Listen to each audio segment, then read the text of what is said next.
책을 비교적 제가 좋아하고 책을 또 특별히 읽지 않아도 사 모으는 것을 상당히 좋아하는 저인데 코로나가 터지고 나서 코로나에 관련된 책을 단 한 권도 사지 않았습니다. 그 이유는 뭐냐면 과잉, 방송을 틀어도 유튜브를 틀어도 너무나 많은 코로나에 대한 이야기가 쏟아져 나와서 이거 뭐 굳이 내가 활자를 봐야 될 이유도 잘 못 느끼겠고 또 제 스타일 자체가 남이 보는 책은 잘 안 보는 게 저의 또 원래 스타일입니다. 그래서 남이 안 보는 책들을 보자. 그러다 보니까 코로나 이야기는 뭐 제가 굳이 책을 보지 않아도 엄청나게 많은 사람들이 저에게 이야기를 해주고 아주 지겹도록 또 들었고 우리 목회자들도 코로나에 관련된 세미나, 코로나 이후에 교회 어떻게 해야 될 것인가 이런 세미나가 많이 열렸는데 저는 가지도 않았고 열지도 않았고요. 또 저희 같이 공부하시는 네트워크 목사님들이 코로나 상황 어떻게 준비해야 되느냐. 나는 한 치 앞도 못 내다보는데 준비는 무슨 준비냐.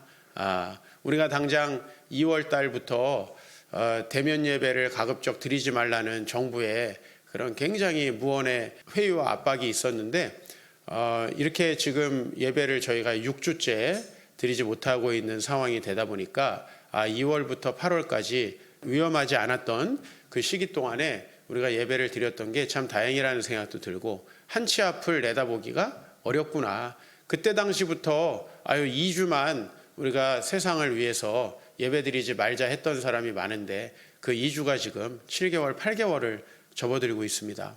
그래서 참 미래를 예측한다는 것이 굉장히 어렵고요. 날마다 아마 또 펀드 매니저들 또 기업에서 뭘 경영을 해야 되는 분들 아마 경제적인 부분에 종사하는 분들 또 우리 교회에도 항공 여행업계 종사하는 분들 미래가 어떻게 될까에 대해서 무척 궁금하겠지만은 제가 10년 전쯤에 쓰여졌던 미래학 책들을 지금 보니까 그대로 안 된 게 너무 많아요. 그리고 해마다 서울대 김난도 교수가 한 해를 예측하는데 그대로 안 되는 게 또 너무나 많다라는 것입니다. 오늘 여러분들에게 코로나 이후의 세계라는 책에 있는 내용을 좀 간단히 소개하려고 합니다. 여러분 이 내용이 굉장히 현실성 있고 다가오는데 제 예상이지만 절반 이상 이대로 되지 않을 거라는 그 생각이 저는 확실히 들었는데 여러분은 어떤지 한번 보십시오. 이 제이슨 생커라고 미국의 아주 유명한 저자가 코로나 이후의 세계 지금 뭐 베스트셀러가 되어 있는 책을 썼는데 18개 분야에서 미래를 예측하고 있어요. 일자리는 어떻게 될 건가? 교육은 어떻게 될 건가? 에너지, 금융, 통화정책, 재정정책, 부동산, 농업, 공급망, 미디어, 국제관계, 국제안보, 정치, 리더십, 여행과 레저, 그 다음에 이제 ESG와 지속가능성. 그래서 이제 기업이 경영하는 ESG가 있죠. 뭐 환경, 그 다음에 사회적으로 어떻게 기업이 가는가, 그리고 기업의 이제 거버넌스가 어떻게 되어 있는가, 이런 것들. 그 다음에 스타트업은 미래가 어떻게 될 것인가, 또 불황의 미래는 어떻게 될 것인가. 이렇게 18가지의 미래를 예측하는데요. 뭐 여러분 이미 다 알고 계시죠. 책 안 읽어도. 일자리 어떻게 되겠어요? 사무실 없는 원격 근무 이렇게 늘어난다. 그래서 앞으로 뭐 의료나 비즈니스나 전문가 그룹이 각광을 받을 것이다 라고 이렇게 예측하고 있어요. 제가 중소기업을 하는 한 분에게 일본에 자주 출장 가시는 분에게 몇 년 전에 들은 얘기가 있어요. 일본의 한 IT 기업이 크게 성공한 이야기인데 일본의 IT 기업에서 이제 무슨 프로그램을 출시하면 버그를 잡는 일이 너무너무나 힘든 일이라는 거예요. 프로그램을 실제로 실행하고 막 구석구석까지 들어가 보면 안 되는 거. 그죠? 저도 아직까지 우리 교회 홈페이지 구석구석을 다 들어가 보지 않았거든요. 모든 메뉴를 다 실행시켜보고 끝까지 가보고 버그를 잡는 일. 이거 누가 제일 잘하겠어요? 게임 중독자들이 제일 잘합니다. 그래가지고 역발상을 해서 이 일본의 사람들이 그 우리가 흔히 말하는 오타쿠들을 그 기업에서 경영을 했어요. 전혀 직장 생활에 의지도 없고 밖에 안 나오고 주구장창 라면 먹으면서 집에서 게임하는 사람들을 고용했는데 대박이 났어요. 왜? 일단 사무실 비용이 안 들어가요. 뭐 연락 안 해도 돼요. 그 다음에 이 사람들 그 프로그램만 던져주고 집에서 하루 종일 근무를 하는 거예요. 뭐 아침에 출근할 필요도 없고 잠자다 일어날 필요도 없고 밤에 하든 낮에 하든 아무 상관이 없어요. 근데 이 사람들이 굉장히 집요하다는 거죠. 끝까지 모든 메뉴를 다 찾아가지고 작은 버그들까지도 다 찾아서 이 기업이 굉장히 크게 성장했다는 얘기를 들었어요. 제가 오래돼서 기업의 이름이, 제가 기업을 알고 있었는데 이름이 생각나지 않는데, 사실은 그런 것들이 지금 뭐 또 현실화된 거라고 볼 수 있겠죠. 교육은 어떻게 되겠어요? 교육은 온라인 교육이 급성장한다. 여러분 다 알잖아요. 이 정도 책은 여러분들 쓸 수 있지 않나요? 온라인 교육 급성장한다. 대학이 큰 위기가 빠질 것이다. 왜? 많은 사람들은 대학에서 수업을 받는 거가 주된 목적이라고 생각하지만, 대학의 사실은 좀 더 큰 목적은 대학을 다니면서 네트워크를 형성하는 거죠. 특히 대학원 이상 가면 거기서 자기가 앞으로 평생 만날 여러 가지 사람들을 만나려고 대학원을 다니는 경우가 많은데, 온라인으로 집에서 수업 듣는다. 그런 강의는 어디에도 많아요? 유튜브에도 많아요. 물론 이제 검증 안 된 너무 안 좋은 것들이 많이 있지만, 그래서 대학이 어려움을 겪을 것이다. 뭐 그런 얘기 하고 있고, 그다음에 부동산, 뭐 사무실과 가게 수요 감소가 될 것이다. 우리 이거 꼭 책 봐야 돼요. 1층 보세요. 우리 교회가 지금 15년 됐는데 1층이 임대 안 되고 비어 있는 건 이번이 처음이에요. 한 번도 임대 안 된 적이 없어요. 사무실과 가게 수요가 감소할 것이다. 그다음에 관광 지역의 부동산이 타격을 받을 것이다. 앞으로 사람들이 대형 주택을 선호할 것이다. 뭐 이런 얘기를 해요. 왜? 집에서 이제 재택근무를 해야 되다 보니까 좀 더 넓고 쾌적한 근무 공간이 집에 있어야 된다는 거죠. 근데 이것이 얼마나 될지는 모르겠지만, 농업의 미래, 여러분 이번에 하여튼 미국에서는 엄청나게 사재기를 했어요. 유럽에서도 사재기를 하고, 뭐 사재기가 안 된 나라가 이제 우리나라인데, 우리나라는 워낙 이제 배달의 민족이기 때문에 사재기가 일어나지 않았죠. 신선식품이 앞으로 부족해질 수 있다. 야채, 달걀 이런 거. 그래서 앞으로 사람들이 야채와 달걀을 스스로 얻으려고 이렇게 스스로 밭농사 조금씩 많이 하게 될 거고, 닭도 키우게 될 것이다. 뭐 이런 얘기 하고 있고요. 여행의 미래, 앞으로 이제 막상 사람들이 어딜 가야 스트레스가 풀린다고 생각했는데, 요즘에 이 코로나로 격리하는 게 잘 맞는 사람들이, 자기가 잘 맞는다라고 저한테 얘기하는 사람들이 많이 있어요. 이거 의외로 잘 맞네? 나 여행 가는 게 더 힘들었어. 왜? 난 이게 더 잘 맞는 사람이야. 그래서 앞으로 이 집에 머무는 거에 대한 긍정적 인식을 하면서 모든 게 홈캉스로 전환될 가능성이 있다. 물론 이제 이 저자가 뒤에 항상 얘기하는 건 정확한 건 가봐야 안다. 이제 이런 얘기예요. 이제 정확한 건 가봐야 알지만, 자, 우리 사실은 이렇게 말잔치 하는 거 굉장히 쉽습니다. 그리고 트렌드를 따라가는 거 굉장히 쉽습니다. 그러나 제가 이제 과거를 좀 예를 들면요. 여러분 한때 우리나라가 황우석 신드롬 때문에 생명공학이 확 유행했었죠. 공부 잘하는 애들이 한때 다 생명공학에 갔습니다. 지금 굉장히 힘들어요. 그렇죠? 그 다음에 또 한때 공대에서 아주 원자력 공학이 굉장히 최고의 과로 점수가 높게 설정된 적이 있었어요. 그런데 지금 원자력 국가에서 안 하잖아요. 그죠? 여러분 이게 트렌드를 따라간다는 게 여러분의 인생을 복되게 할 것 같지만, 일본의 한 노벨상 수상자가 한 얘기가 있어요. 85세 된 교수님인데 전 그 얘기가 참 마음에 남아요. 저는 트렌드고 뭐고 아무것도 모르고 내가 연구하고 싶은 분야를 계속 연구했는데 85살에 사람들이 노벨상을 주더래요. 그러니까 이게 굉장히 시사하는 바가 큰 거죠. 사실 우리가 트렌드를 잘 따라갈 수도 없을 뿐만 아니라, 따라가도 트렌드를 내가 잘못 예측할 가능성이 많고, 심지어는 전문가들도 잘못 예측하는 경우가 너무나 많다는 겁니다. 이런 이야기들을 보면서 우리는 미래를 걱정합니다. 나는 미래를 어떻게 준비해야 할 것인가 하면서 이런 책들을 보고 맨날 강의 듣고 막 준비하는데, 정말 중요한 것이 무엇인가라는 것들을 오늘 여러분들에게 생각하고, 제가 오늘 말씀의 제목을 예레미야의 미래 예측이라고 잡았습니다. 예레미야의 상황을 한번 지도를 통해서 여러분들과 보겠습니다. 자, 바벨론 제국이 굉장히 크게 지금 지도상으로는 유다 지역까지 정복한 지도입니다. 근데 오늘 본문은 저렇게 정복하기 직전이에요. 지금 저 커다란 바벨론의 화살표가 예루살렘 바로 턱 밑까지 와 있는 그 상황이에요. 지금 그래서 특히 이 우리가 읽었던 32장 아니면 이 예레미야 전체 본문이 뭐냐면, 지금 1차, 2차, 3차에 걸쳐서 바벨론이 쳐들어왔는데 3차로 쳐들어와서 이스라엘이 망하기 직전 상황이에요. 자, 여러분 이런 대위기, 지금 이스라엘이 900년 만에 처음으로 나라가 멸망할 위기입니다. 이스라엘이 출애굽을 한 게 기원전 15세기고요. 지금 이 지도가 기원전 7세기 말이에요. 그러니까 여러분 생각해 보면 이 시기가 거의 900년 만에 일어나는 위기란 말이에요. 그동안에 어떤 일들이 있었어요. 여호수아가 땅을 정복했고, 다윗이 그 땅을 많이 넓혔고, 솔로몬 시대에 아주 절정을 이루었고요. 이 이스라엘이 망한다는 생각은 사람들이 해보질 않았단 말이에요. 그런데 이미 지금 유다라는 지명이 있다라는 자체가 이스라엘과 유다가 남북으로 갈라졌다는 얘기죠. 지금 북이스라엘 어떻게 됐어요? 이미 바벨론 제국에 멸망한 상태예요.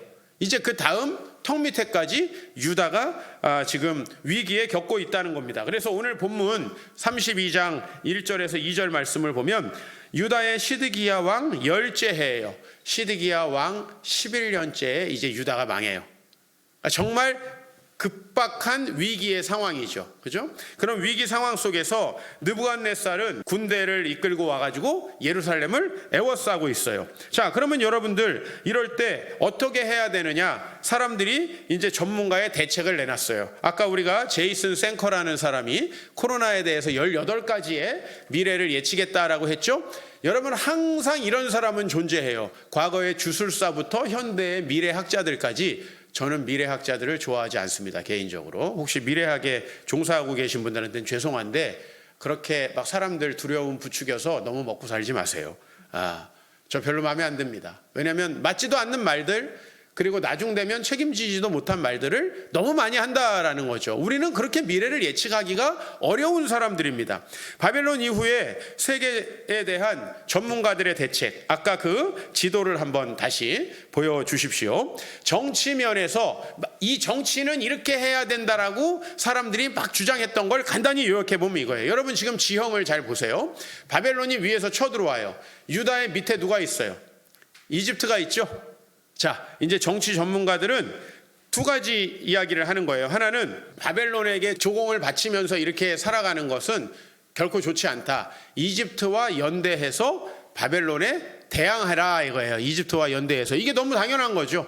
바벨론이 이렇게 쳐들어오는데 이 바벨론에게 겉으로는 화친하는 척하면서 뒤로는 후방에 이집트. 그래도 이집트는 전통적으로 강대국이잖아요. 강대국. 그러니까 그 이집트와 손을 잡아가지고 바벨론에 대항하자. 이것이 이제 정치 전문가들이 그렇게 하면 우리가 승리할 수 있다. 이것이 정치 전문가들의 예측이었고요. 그 다음에 이제 이 당시에 종교인들, 많은 종교인들은 헛된 소망을 막 불어넣기 시작합니다. 종교인들의 예측은 이거였어요. 2년 정도 지나면 바벨론이 멸망하게 될 것이고 우리 민족이 다시 회복되고 돌아올 것이다. 이것은 정치와 맞물려 있어요. 그렇죠?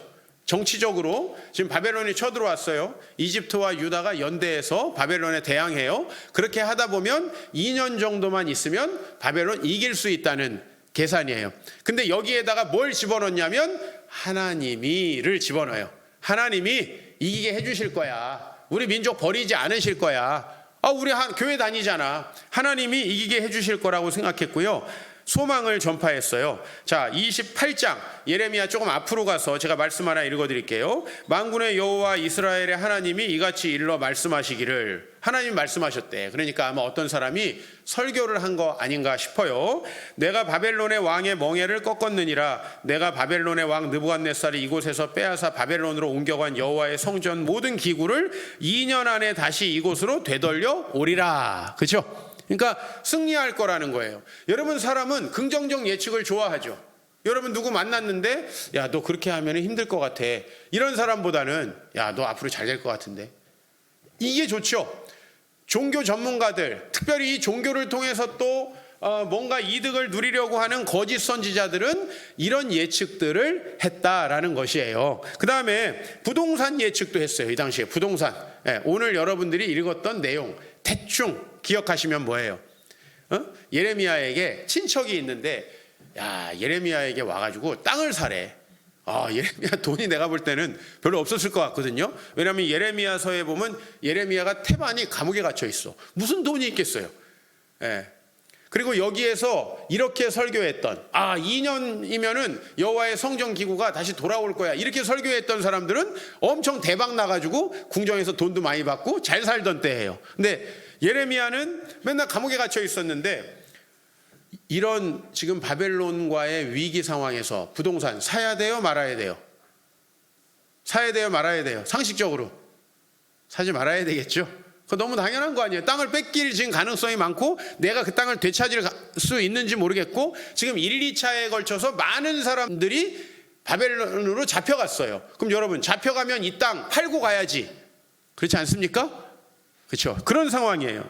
그러니까 사람들은 이웃의 땅들을 지키기보다는 금전적 손해를 생각해서 이웃을 돌보지 않아요. 물론 이때 당시에 부동산은 지금처럼 뭐 투기해가지고 돈 벌고 이런 부동산은 아닙니다. 근데 이때 부동산의 특징은 뭐냐면은 자, 내 주변에 있는 어려운 사람이 지금 친척이 너무 가난해져가지고 땅을 다른 사람한테 넘겨서 자기는 종이 되고 아니면은 다른 사람들에게 곡식을 얻을 수밖에 없어요.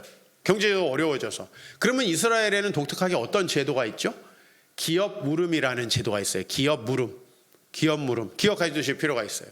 그래서 어려운 사람들의 대신에 돈을 지불해 가지고 그 사람 땅을 일단 사서 그 사람을 종살이에서나 어려운 상황에서 풀어준 다음에 그 사람이 나중에 잘 되면 다시 그 돈을 돌려받는 거예요. 그러니까 이건 일종의 뭐 투자는 아니지만 가난한 사람들을 구제하면서 나중에 잘 됐을 때 그 사람에게 돈을 돌려받는 이제 그런 일종의 다양한 방식의 그런 거래가 있었어요. 그런데 여러분 이때 당시에 누가 이 땅의 가치를 소중히 여기고 자기 친족의 땅을 기업 물어주겠습니까?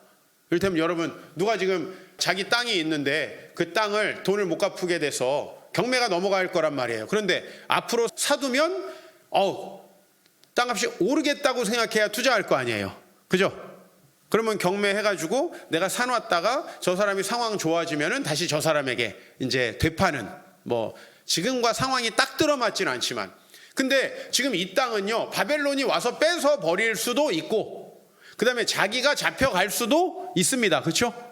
그렇기 때문에 누구도 그런 거래를 하려고 하지 않는 상황이에요. 그렇죠? 자, 그런데 참 우리가요 이 미래 예측이라는 게 어려운 게 저는 IMF 2008년 선명하게 기억하거든요. IMF 때 제가 IMF 직후에 서울에 올라와서 사역을 했는데요. 그때 당시에 부동산 가격이 폭락했어요. 2008년에도 마찬가지였는데 2008년은 주가가 많이 폭락했지 부동산은 많이 폭락하지 않았어요. 근데 지금 여러분 우리 코로나 때 사람들이 부동산 폭락할 거다 주가 폭락할 거다 했는데 폭락하나요 안 하나요? 안 하죠. 돈을 다 때려 부어요. 미국에서 돈을 엄청나게 찍어가지고 막 풀고 있어요. 동학 개미 운동인가 무슨 운동인가 하여튼 전봉준이 나중에 굉장히 화낼 것 같은데 어디 계실지 모르지만은 이런 운동이 일어나가지고 지금 20, 30대들이 전부 다 부동산과 주식에 돈을 대출해가지고 올인하고 있어요. 그죠? 정부에서도 사상 최대의 빚을 마련해가지고 돈을 계속 나눠주고 풀고 있어요. 그렇죠? 네. 실제로 부동산이나 주식 가격이 안 떨어지고 있어요. 이게 벌써 참 예측하기 어렵다는 거예요. 정말 IMF 때는요, 이 강남의 빌딩들을 부자들이 주웠답니다. 실제로 그랬대요. 정말 폭락을 해가지고. 주식도 기억납니다. 2008년에 제가 대학 강의를 하고 있었어요. 근데 그 대학 강의를 듣는 분들 중에 저보다 나이 많으신 분들도 한 절반 정도 있었어요. 그분들하고 이렇게 얘기해 보면 주식 얘기를 그분들이 했던 기억이 나요. 근데 주가가 거의 500, 600까지 떨어졌었던 기억이 나요. 미래를 예측하기가 굉장히 어렵다는 말씀을 제가 여러분에게 드립니다. 예레미야의 미래 예측을 좀 여러분들에게 말씀을 드리겠습니다. 사실 예레미야의 미래 예측을 여러분들에게 자세히 설명하려면 성경 구절을 대단히 많이 인용해야 되는데 예레미야는 굉장히 심플하게 미래를 예측해요. 자, 어떤 예측이냐면 따라합시다. 신명기 말씀에 근거하여 미래를 예측한다. 이게 무슨 소리예요? 지금 아까 이 생커라는 사람을 보니까 어때요? 이 분야 저 분야 막 연구를 해가지고 그 분야의 미래가 어떻게 될 건가 그리고 앞으로 트렌드가 어떻게 될 건가를 막 분석하는데 아니 지금 바벨론이나 애굽이나 뭐 주변 상황들이나 그 다음에 부동산이 오를까 내릴까 이거에 대해서 예레미야는 분석의 기준으로 삼고 있지 않다는 거예요. 뭐를 기준으로 삼는다? 신명기 말씀. 그럼 목사님 신명기 말씀이 도대체 뭡니까? 신명기 말씀은 이거예요. 아주 간단히 말해서 하나님께서 앞으로 가나안 땅을 이스라엘에게 주실 것인데 그 가나안 땅을 하나님의 주권을 인정하면서 하나님의 말씀대로 살아가면 그 땅에서 영원히 복을 누릴 것이고, 그 땅에서 하나님의 주권을 거부하고 살아가면 처음에는 기근이 찾아올 거고 전염병이 찾아올 거고 때때로는 전쟁이 일어날 것인데, 그래도 깨닫지 못하면 이스라엘 땅이 포로로 잡혀가게 될 것이다, 이 얘기를 해요. 여기에 근거해서 예레미야는 1번 정치인들에게 이야기를 해요. 애굽과 절대 연대해선 안 된다. 왜요? 애굽과 연대하든 안 하든 이스라엘은 진다는 거예요. 왜 그렇죠? 자, 하나님이 가나안 땅을 줬어요. 그런데 그 땅에서 이스라엘 백성이 이 예레미야 시대까지 가면요, 정말 막장으로 많은 죄를 짓습니다. 하나님이 이스라엘에게 원하신 소명과 전혀 상관없는 삶을 살아가게 된다는 거예요. 그렇기 때문에 예레미야가 영적인 눈으로 봤을 때는, 지금 우리가 어떤 수를 쓰고 외교적인 어떤 정책을 한다 그래서 이 나라가 잘 되는 것이 아니다. 기업으로 말하면 돈을 끌어댄다 그래서, 여러분들이 개인적으로 말하면 무슨 인간관계를 새로 만든다 그래서, 또 누구한테 뭔가 도움을 얻는다 그래서 이 문제가 해결되는 것이 아니다. 상담을 받는다 그래서 이 문제가 해결되지 않는다는 거예요, 예레미야는. 그러니까 얄팍하게 애굽하고 손을 잡아서 바벨론에 대항하면 더 큰 문제가 생기니까, 바벨론이 왜 쳐들어왔냐? 하나님께서 바벨론을 도구로 쓰고 계시는 거기 때문에 이 어려움을 잠시 당하더라도 바벨론의 지배에 순응하고 회개하라는 것이 이제 정치적인 조언이었고요. 종교적으로도 마찬가지예요. 2년 정도 지나면 바벨론이 약화될 거라고 천만의 말씀이야. 당신들이 철저하게 회개할 때까지 바벨론은 망하지 않아. 여러분, 이런 얘기 하니까 욕 더럽게 얻어먹었겠죠. 그래요, 안 그래요, 여러분? 옆에 여러분 이런 분들이 계시면, 야, 코너는 안 끝나. 니네 정신 차려야 끝나. 이건 거의 이제 죽는 거야. 하나님의 말씀을 어겼기 때문에 그동안에 여러 기근이 있었어요. 그 다음에 전염병이 있었어요. 전쟁이 있었어요. 근데 이스라엘이 깨닫지 못해요. 그죠? 자, 제가 지난주에 다룬 본문이 뭐죠? 이스라엘이 아람과 전쟁하는 이야기죠. 아람과 전쟁하는 이야기. 벌써 그 전에 계속해서 반란이 일어나고 전쟁이 일어나요. 하나님께서 신명기에 말씀하셨어요. 전쟁이 일어날 때 그게 마지막 경고다. 마지막 경고다. 그 다음번에는 큰 제국이 들어와서 포로로 잡아갈 거다. 근데 이스라엘 백성들은 계속 정치적인 연대, 그 다음에 희망놀이죠. 희망놀이. 잘 될 거야. 축복합니다. 너 앞으로 성공할 거야. 이런 이야기를 하고 있었고, 그것을 또 확실히 믿는다는 거예요. 당연히 부동산에 대해서는요, 안 사고 이 주변 사람들을 돌아보지 않았다는 거예요. 여러분, 요즘에 기업들도 돈을 쓰지 않는다고 해요. 개인들도 요새 현금을 보유하려는 경향이 강해진다고 합니다. 여러분들 기본적인 거죠. 경제적으로 호황이 아닐 경우를 대비해서 기업은 항상 어떻게 해요? 유동성이라는 걸 확보한다. 이거 여러분 얼마나 많이 뉴스에서 들으세요.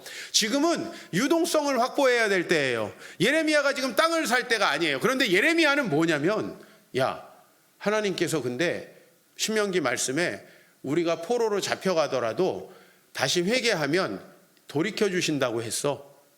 그러니까 이 땅을 사야 돼. 오늘 본문이 바로 그거예요.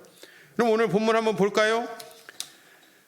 트렌드를 우리가 읽고 정하고 미래를 염려하면서 매일 걱정하고 대안을 찾는데, 이것이 단기적으로는 여러분에게 필요한 일일지 몰라도 긍정적으로 여러분을 행복하게 하지 못합니다. 따라 하십시다. 우리를 행복하게 하는 분은 하나님이다.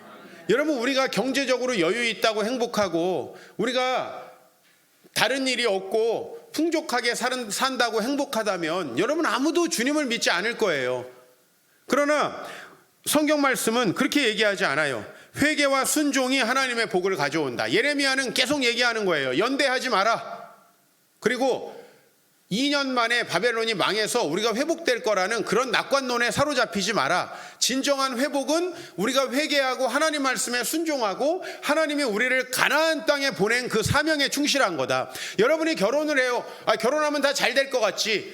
자식 새끼 잘 낳고 행복하게 잘 살 것 같죠. 하나님은 그렇게 얘기하지 않아요.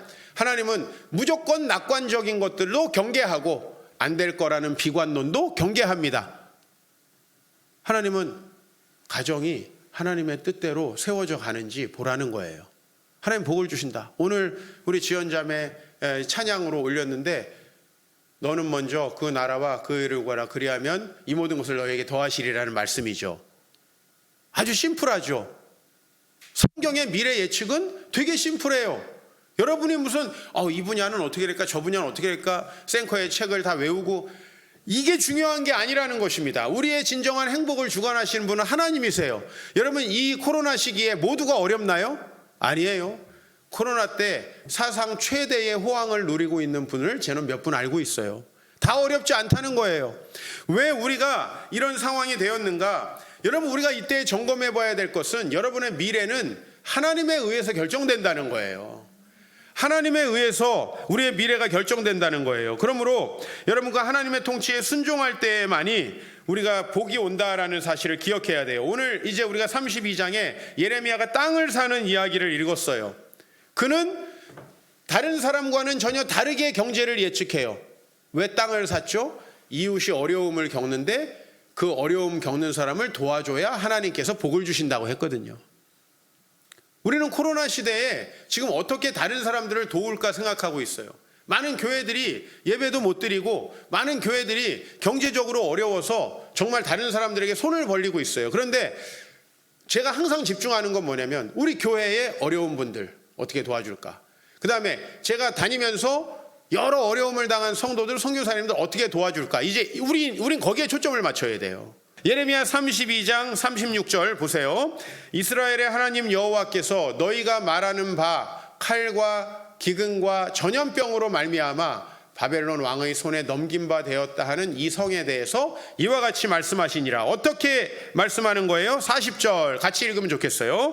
내가 그들에게 복을 주기 위하여 그들을 떠나지 아니하리라 하는 영원한 언약을 그들에게 세우고 나를 경외함을 그들의 마음에 두어 떠나지 않게 하고. 잘 보세요. 하나님의 궁극적인 계획은 믿는 자들을 복 주시는 거예요.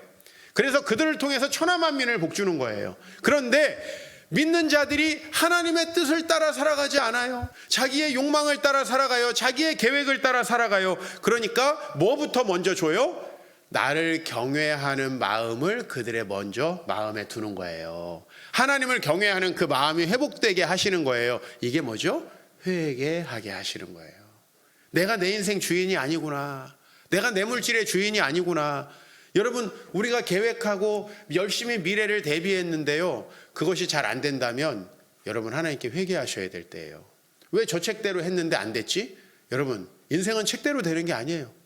하나님의 뜻대로 된단 말이에요. 근데 우리가 하나님의 뜻이 아니라 이런 미래학자들의 예측을 바라보고 있으니, 저는 언제부턴가 대한민국 주일학교 미래 예측, 저는 그런 거 안 봐요. 왜? 우리 교회엔 전혀 통용되지 않더라고. 우리 교회는 애들이 많아서 걱정이야. 이 하나하나를 어떻게 해야 될까? 근데 사람들은 전부 다 자꾸 목사님 다음 세대를 어떻게 하면은 이렇게 부흥할 수 있습니까? 어떻게 전도했습니까? 전 전도한 적이 없습니다. 우리 교회 주일학교 전도하라고 내가 15년 동안 단 한 번 얘기한 적 있나요? 아니에요. 청년들 붙잡아다가 성경 가르쳤어요. 그랬더니 결혼해가지고 자식을 낳았어요. 그래가지고 자동으로 그냥 애들이 많아졌어요. 관리하기 힘들 정도로. 우리 아이들이 굉장히 비율이 높죠. 저는 얘기해요. 지금은 다음 세대 전도 못한다. 당신들 전도하면 유괴하는지 안다. 놀이터에 가가지고 교회 가지 않을래? 당장 잡혀간다고. 왜 이렇게 사람들이, 그럼 우리 뭐 해야 되느냐? 아니, 청년들이 상처가 많아서 미래가 어두워서 결혼 안 하려고 그래. 교회 불러가지고 상처 치유해주고 미래는 하나님께 있어. 그래요? 하고 결혼하는 거야. 나 어저께 청년들 속으로 신방을 했거든요. 이제 두 커플에게 결혼을 명령했어.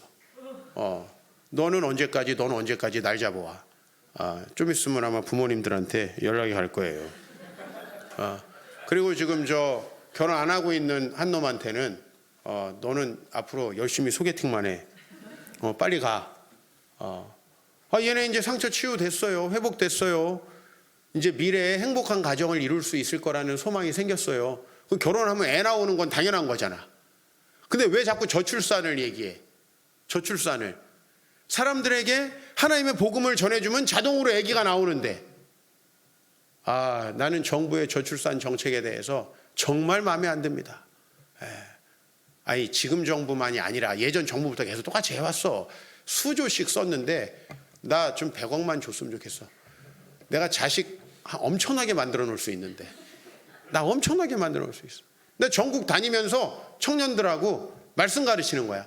무슨 애를 낳아라 이런 거 하면 목사님 제가 공장입니까? 이렇게 얘기한다고. 그거 필요 없어. 하나님의 복음으로 미래를 예측해 주는 거예요. 하나님의 나라와 의를 구하면 이 모든 것을 더하신다고 했는데 왜 우리는 그 생각에 빠져들지 않고 자꾸 헛된 생각을 하느냐 하는 것입니다.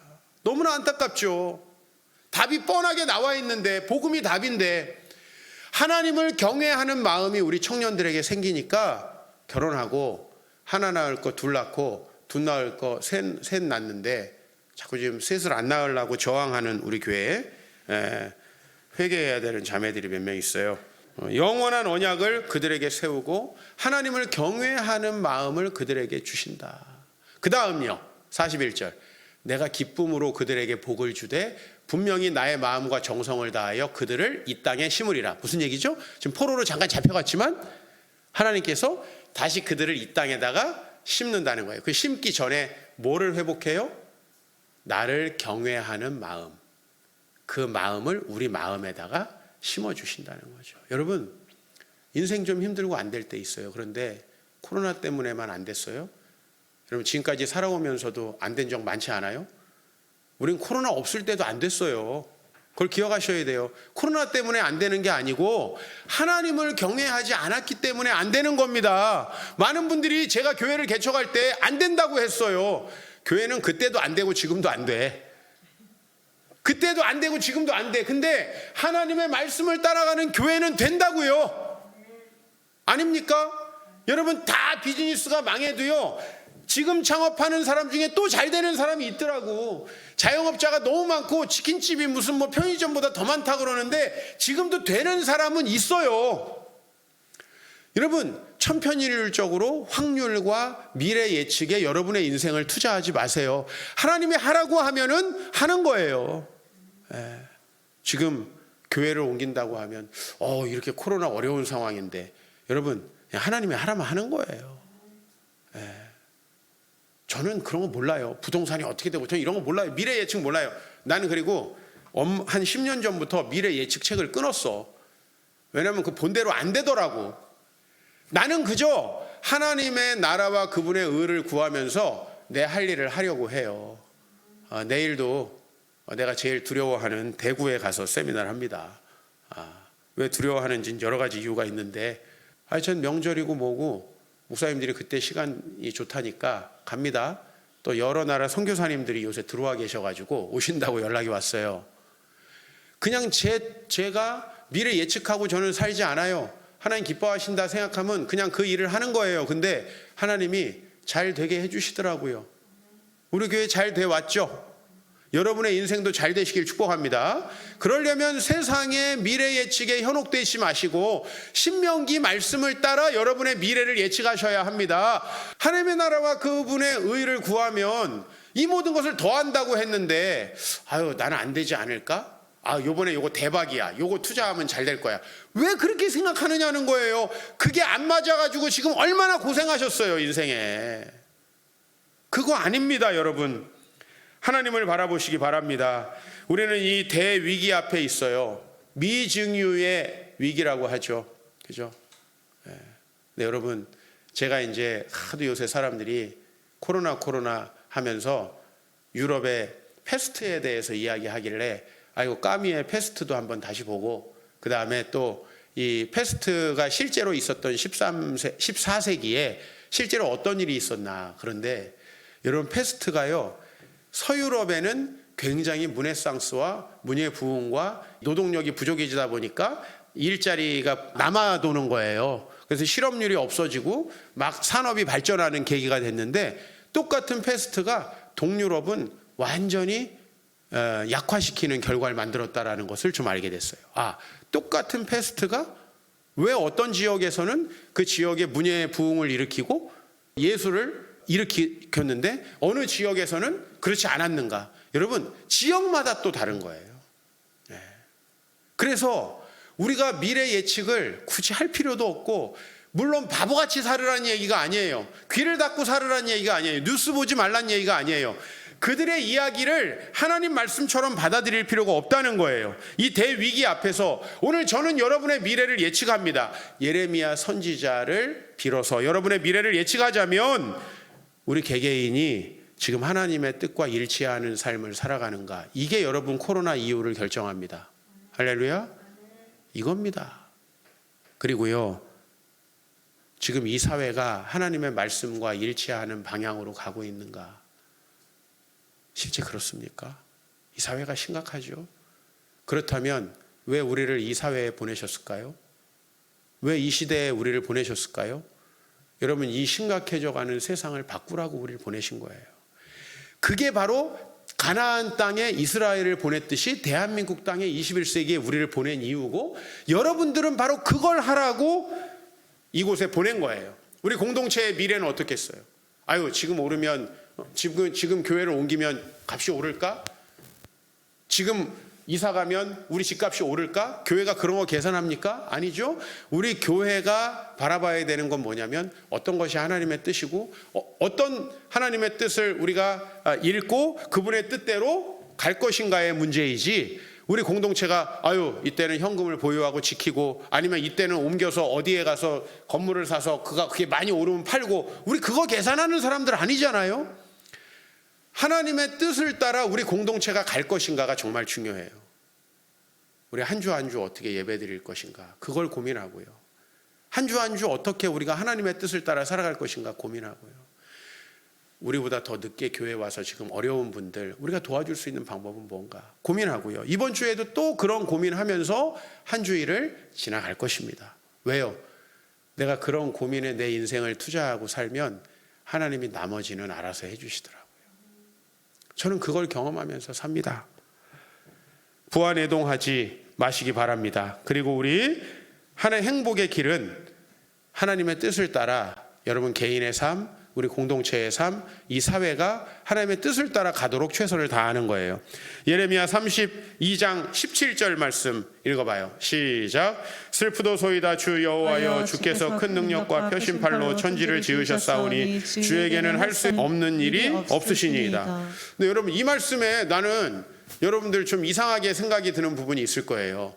왜 하나님이 못하는 게 없는데 슬프죠? 이 말씀 보세요. 이거 진짜 희한한 말씀이죠. 이런 말씀 본 적 있어요?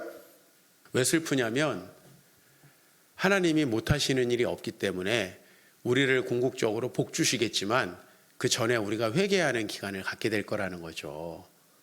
슬픈 거예요.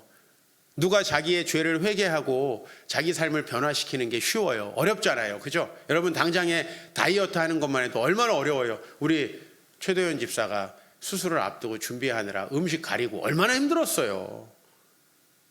사실 우리 삶을 변화시킨다는 것은 쉽지 않아요. 그래서 슬프다는 거예요, 예레미야가. 그러나 32절에 하나님이 이렇게 이제 맞장구를 치십니다. 나는 여호와라, 모든 육체의 하나님이라, 내가 할 수 없는 일이 있겠느냐라고 얘기하는 거예요. 하나님이 말씀하신 거예요. 아까는 예레미야가 얘기한 거예요.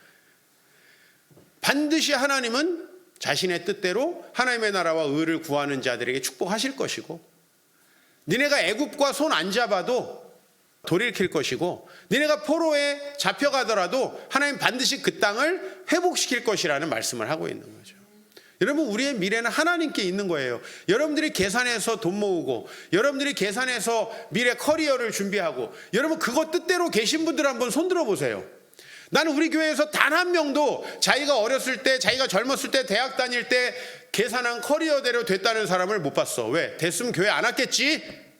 여기 있는 나부터 20살 때 마음 먹은 대로 쭉 나갔으면 지금 아마 감옥에 있을 거예요. 여기가 아니라 큰 기업 해가지고 배임 횡령했다고 감옥에 들어가 있을 가능성이 많아. 여기 이 전도사 이 여자도 마찬가지야. 이거 우리 교회 올 때 얘기한 거랑도 지금 많이 달라졌어. 몇 년 전 아니거든. 우리 교회 올 때 얘기한 것도 다 바뀌었어. 난 그래서 안 믿어, 사람을. 시집 안 갈 거라고 하더라고. 오자마자 누가 물어보지도 않았는데. 얼마 갔어요? 얼마 갔어? 내가 그래 당신들을 믿어야 돼? 내가 무슨 미래학자를 믿어야 돼요? 하나님이 우리를 바꾸시면 다 달라지는 거예요. 다 달라지는 거예요. 새롭게 되는 거예요. 하나님이 할 수 없는 일이 있습니까? 지금 이 시기에 여러분 하나님께 집중하시고 그 하나님께 최선을 다하시고 우리 교회도 인도함을 받는 이 엄중한 시기에 여러분 하나님 앞에 여러분 최선의 초점을 맞추세요. 그러면 하나님께서 할 수 없는 일이 있겠느냐? 이 말씀, 나는 모든 육체의 하나님이라 내가 할 수 없는 일이 있겠느냐? 하나님이 우리 가정 바꿔주시지 못하겠습니까? 그렇죠? 하나님이 우리 질병 고쳐주시지 못하겠습니까? 하나님이 우리 경제적인 상황을 개선해 주시지 않으시겠습니까? 하나님이 정말 망가져버린 내 심령과 이 내 성품과 인격을 회복시켜 주지 않겠습니까? 여러분 하나님께서 여러분의 미래를 복 주실 것입니다. 이번 명절에 여러분 정말 평안한 마음으로 지내십시오. 또 친척집 가가지고 아유 되는 일도 없는데 또 왜 결혼 얘기를 꺼내요? 그래가지고 싸우지 말고 왜 되는 일도 없는데 또 자식 얘기 꺼내요? 되는 일도 없는데 결혼 얘기 꺼내요? 이렇게 시니컬하게 가시지 말고 이 말씀을 묵상하며 가세요. 나는 여호와여 모든 육체의 하나님이라 내게 할 수 없는 일이 있겠느냐? 우리 주님께서 내 미래를 위해서 놀라운 일을 하실 것인데 내가 왜 우울하고 내가 왜 축 처져서 내가 왜 미래를 걱정하면서 살아야 되는가? 여러분 지금 미래학 책들을 보면 미래에 대한 걱정이 그득하게 될 거예요. 걱정이 들면 일단 여러분 실패하는 거예요. 그죠? 어떤 책을 보시고 어떤 말씀을 들어도 여러분을 걱정하게 하고 근심하게 하는 책들은 바로 집어 던지세요. 그건 좋은 책이 아니에요. 아시겠어요? 여러분을 낙담하게 하고 두렵게 만드는 건 좋은 설교가 아니에요. 하나님을 기대하고 소망하시고 그 하나님께서 여러분들을 회개하고 새롭게 해서 코로나 이후에 놀랍게 복 주실 걸 믿습니다. 우리 같이 그 하나님을 찬양하겠습니다.